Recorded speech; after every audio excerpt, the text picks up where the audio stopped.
오늘도 비슷한 지혜의 대구법, 어리석음을 경계하고 지혜의 열매를 높이는 알찬 경고들이 나오는 잠언의 본문입니다. 그런데 오늘은 본문 곳곳에 한 가지 주제의식이 좀 도드라지게 묻어납니다. 더러는 본문의 주제를 잘 드러내면서도 시대를 뛰어넘는 명언, 명문장도 눈에 띕니다.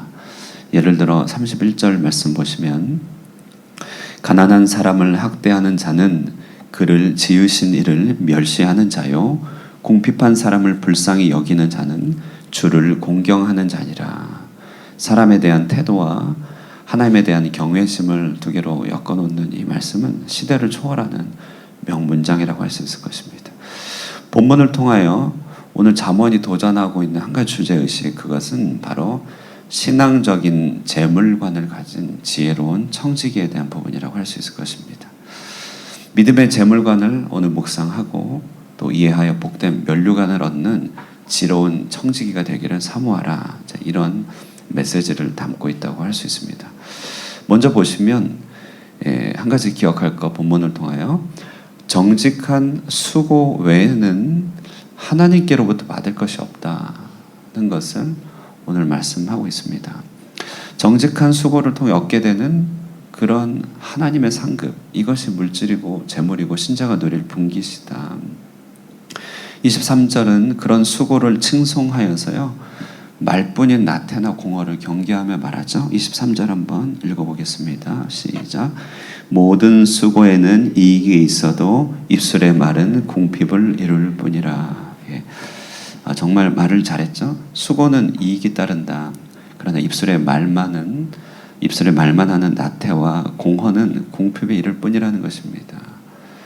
20절을 보시면요. 20절을 보시면 이웃에게 미움이 될 정도로 궁핍에 이르지 않기를 구해야 되고 도리어 이웃을 섬기고 공개할 수단으로서의 부를 치하하는 장면이 나옵니다. 가난한 자는 이웃에게 미움을 받게 되나 부유한 자는 친구가 많으니라. 성경이 가난을 멸시하는 말이 아닙니다. 부를 너무 칭송하는 것도 아니고 그것이 아니라 미움에 이를 정도로 궁핍하지 말고 사람을 사랑할 수단을 갖춰야 된다는 것을 말하죠. 그래서 24절 보시면 지혜로운 자의 재물은 그의 면류관이 될 것이다. 그러나 미련한 자의 소유는 다만 미련함을 나타낼 것이다. 지혜로운 자, 하나님을 경외하는 자가 얻은 소유는 그에게 면류관이 되고 영광이 되겠지만 미련한 자는 그 소유가 많으나 적으나 도리어 그의 미련함만을 나타내게 되는 수단이 될 것이라고 말합니다. 바로 이처럼 정직한 수고가 인정받고 정직한 수고가 칭송받도록 공동체의 기틀을 세우는 것이 바로 공의죠. 공의. 34절은 그래서 관심을 확대하여 나라의 문제까지 접근한다고 우리가 이렇게 성경을 통하여 또 볼 수 있는 것이죠. 그렇게 해석도 할 수 있고 묵상도 할 수 있습니다. 공의는 나라를 영화롭게 하고 죄는 백성을 욕되게 하느니라. 결국 잠언은 재물에 대한 사람의 관심을 예배하는 마음과 연결시켜주죠. 26절, 27절 두 구절 한번 읽어보도록 하겠습니다. 시작. 여호와를 경외하는 자에게는 견고한 의뢰가 있나니 그 자녀들에게 그 피난처가 있으리라. 여호와를 경외하는 것은 생명의 샘이니 사망의 그물에서 벗어나게 하느니라. 그러니까 단지 예배하는 마음을 가르친다기보다는 전체 맥락상 하나님을 경외하는 것과 재물이 주는 안정감을 연결시키고 있다고 볼 수 있죠. 여호와를 경외함으로써 정직하고 진실하게 행하는 수고를 통하여 하나님으로부터 얻는 복이다. 그것이 신자가 구하고 누려야 될 상급이다, 재물이다 말하고 있습니다. 자, 여기까지 이제 우리가 함께 관찰했는데요. 자, 여기서 한 가지 오늘 말씀의 원리를 도출한다면 성경의 재물관, 성경의 물질관은 회심의 경제학이다, 이렇게 말할 수 있을 것 같아요. 회심의 경제학이다. 제가 지금 경제학이라고 하는 용어를 엄밀하게 사용한 것은 아닙니다. 다만 하나님을 경외하는 사람들에게 통용되는 경제 현상이 좀 있다는 것이 그래서 회심의 경제학이다. 그래서 먼저는 계속 이어진 말이지만 정직한 수고를 통하여 얻게 되는 복이죠. 다른 말로 하면 네가 땀을 흘려서 일해야 양식을 얻게 될 것이라고 하는 에덴 바깥 세계의 현실에 대한 겸손을 말하고 있습니다. 울며 뿌리지 않으면 기쁨으로 거둘 수 없다는 것이 에덴 바깥의 얘기죠. 그나마 그것도 가시와 엉겅퀴가 항상 올라오기 때문에 부지런히 김을 매지 않으면 작황을 기대할 수 없다는 것. 이것이 에덴 동편의 현실 아니겠습니까? 꼭 필요한 것 외에는 우리 욕심을 물리치고 근검과 절제가 선행하지 않고서는 쌓이지 않을 것이라고 하는 냉혹한 현실을 말하고 있습니다. 이처럼 이 땅은 에덴 동산도 아닙니다. 천국도 아닙니다. 죄의 결과로 인하여 땀의 수고를 멈춰서는 어떤 것도 얻을 수 없는 동토라고 한다는 사실, 그것에 대한 겸손, 인정, 그 사실에 대한 어떤 내려놓음들, 거기에서 정직한 수고가 나타나고 수고의 열매를 얻게 되는 하나님의 위로가 있다는 것을 말하고 있습니다. 25절 보시면 그러므로 진실한 증인은 사람의 생명을 구원하여도 거짓말을 뱉는 사람은 속이느니라. 동산을 쫓겨난 인류가 처한 현실을 있는 그대로 보지 못하게 하는 모든 종류의 설득들, 모든 종류의 경제학들과 비전들은 거짓이 아니겠는가, 이렇게 우리가 볼 수 있지 않겠어요? 차라리 잠언은 조금 냉혹하지만 진실을 말해줍니다. 그래서 생명을 구원하는 증인 역할을 한다는 것이에요. 밥 갈고 땀 흘리고 뿌리고 잡초를 제거하고 내 욕망을 통제하고 꼭 필요한 것만 선택하여서 정직하게 수고하는 것 외에는 하나님께로부터 받을 것이 이 땅에서는 없다. 이것이 바로 회심의 경제학이라고 할 수 있지 않겠습니까? 신자라고 적게 뿌리고 많이 거둘 수 없는 노릇입니다. 뿌리지 않고 거둘 수 있는 방법은 어디에도 없어요. 우주 어느 데도 없다는 것이에요. 그것을 받아들이는 우리 인간됨의 겸손함, 회심의 경제학이 첫 번째입니다. 수고를 칭송하는 것이죠. 근데 회심의 경제학이라고 하는 것은 이제 단지 거기서 그치는 냉혹한 현실만은 아니고 내가 하나님의 경제적 대리자가 된다는 것을 말합니다. 그래서 부를 벌어들이는 것 말고 부에 대한 관점 자체를 말해주는데, 하나님의 경제적 대리자, 먼저 빈곤한 자에 대한 태도를 계속 말해주고 있죠. 21절, 이웃을 업신여기는 자는 죄를 범하는 자다. 빈곤한 자를 불쌍히 여기는 자는 복이 있는 자다. 이렇게 얘기합니다. 빈곤에 대한 태도를 말합니다. 경제적 대리자로, 하나님의 대리자로 살도록 합니다. 종교개혁가 칼빈은 말하기를 이 땅에서는 언제까지나 가난한 자들이 그치지 않을 것인데 이는 부자를 치유하는 해독자가 될 것이기 때문이다. 이렇게 얘기합니다. 주위의 빈곤한 현실은 끊임없이 내 속에 more and more, 더를 외치는 멈추지 않는 탐욕을 치유하는 해독자가 된다는 것이죠. 내게 주어진 것 100이 전부 내 것이 아니다라고 한다는 사실을 깨우쳐준다는 것이, 내게 열을 주면 그 중에 몇 가지는 내 것이 아니다. 하나님의 경제적 대리자로서 그것을 흩어 뿌리도록 하시는 하나님의 방편이고 나는 그런 사신이다. 자, 이것을 오늘 얘기하고 있죠. 31절은 말합니다.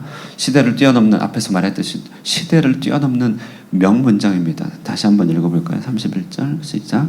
가난한 사람을 학대하는 자는 그를 지으신 이를 멸시하는 자요, 궁핍한 사람을 불쌍히 여기는 자는 주를 공경하는 자니라. 하나님을 향한 예배와 궁핍을 바라본 우리의 시선을 하나로 묶어놓고 있습니다.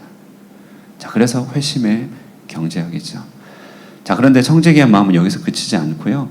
하나님의 경제적 대리자가 된다는 것은 내가 하나님의 슬기로운 신하가 됨을 말합니다. 그러니까 이제 빈궁한 꼭 처지에 대한 태도만이 아니라 일상도 하나님의 신하로 살아간다는 것을 말하는데요. 일전에 한 이랜드 출신의 사역자를 만났어요. 어느 날 그분이 회사 생활할 때 너무 어려워가지고 고민 중에 사내 멘토를 통해 얻게 된 통찰과 어떤 감동, 솔루션을 얘기하더라고요. 그분이 이렇게 얘기했다는 거예요. 너무 힘들으니까 이렇게 얘기하는 거죠. 일이 힘든 거예요. 일이 싫고 힘든 거예요. 그래서 이렇게 멘토가 말하더라는 것이에요. 자네가 만일 사랑하는 사람을 정말 사랑한다면 자꾸만 좋은 옷 입히고 싶지 않겠는가? 자꾸만 맛있는 거 먹여주고 싶지 않겠는가? 이렇게 물어봤어요. 그러니까 그런 것이죠. 사람을 사랑하면 옷 입혀주고 싶고 먹여주고 싶잖아요. 근데 이제 이분이 이랜드, 그 당시 기독교 기업에 영향이 많았을 때였습니다. 이분이 딱 하는 얘기가, 하나님이 이 땅을 사랑함에도 똑같지 않을까? 하나님이 그 사랑하시는 이 땅의 사람들을 입혀주고 싶고 먹여주고 싶지 않을까? 그렇다면 누구를 통하여 그 일을 하겠는가? 딱 이렇게 물어봤다는 것이.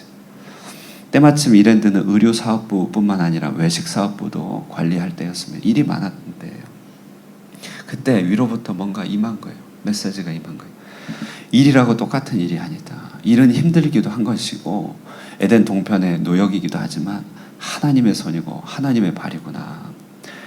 하나님이 정말 세상을 사랑하셔서 이 땅의 백성들을 먹이고 입히시길 원하신다면 목사나 선교사 같은 그런 사람들뿐만이 아니라 나 같은 사람을 통해서도 그 일을 얼마든지 더 풍성히 해나가시겠구나. 순간 자기가 하나님의 대리자가 된다는 사실이 확 와버린 거예요. 그래서 이분은 아예 비즈니스 에즈 미션 사역자 쪽으로 이제 나가셨어요. 비즈니스가 선교다 이런 말이죠. 여러분 정말 그렇습니다. 하나님이 이 땅 미드타운 지역의 땅을 사랑한다면 맛있는 걸 이 땅에 미드타운 지역에 맛있는 걸 먹이고 싶다면 누가 떠오르겠어요? 예, 원래 말이 떠오르지 않겠어요. 예. 여러분 이 땅에 사람을 사랑하고 튼튼하게 하고 싶고 뭔가를 채우고 싶다면 누가 떠오르겠습니까? 그것을 깨닫고 알고 하나님의 대리자로 살아가는 사람들을 통해서 이 일을 더 하나님께 신나게 하지 않으시겠어요? 그래서 내가 하는 사업이, 내가 손에 들고 있는 이 아이템이 하나님의 사랑의 도구가 된다는 것은 굉장한 영광이죠. 그래서 여기서 회심의 경제학입니다. 일이 단지 일이 아니라는 것이에요. 하나님의 손과 발이다. 깨달음을 얻게 됩니다. 31절 슬기롭게 행하는 신하는, 우리 말을 바꿔볼게요. 슬기롭게 행하는 신하된 신자는 하나님께 은총을 입고 그것을 모르고 일만 열심히 하는 사람은 하나님의 진노 아래 머물러 있는 것 아니겠는가, 이렇게 해석할 수 있을 것입니다. 결론은 신자의 재물관에 대한 이야기죠. 신자의 재물관의 한 중심에는 회심의 경제학이 있습니다. 돌이킨 자만 볼 수 있는 눈이 있다는 것이에요.